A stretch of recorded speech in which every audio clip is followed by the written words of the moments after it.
لما تذكرت الحبيب ترقرقت، بالدمع عيني أبتغي لقياه.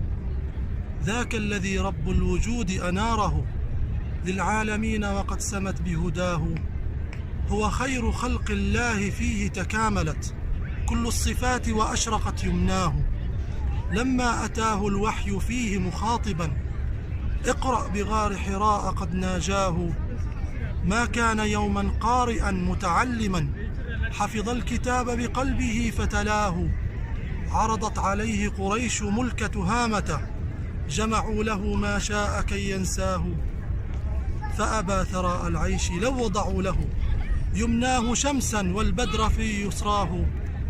أدى الأمانة والرسالة صادقا فهو الأمين الطاهر الأواه. ما عاب قط في الطعام غضاضة بالطفل بر ما ارتضى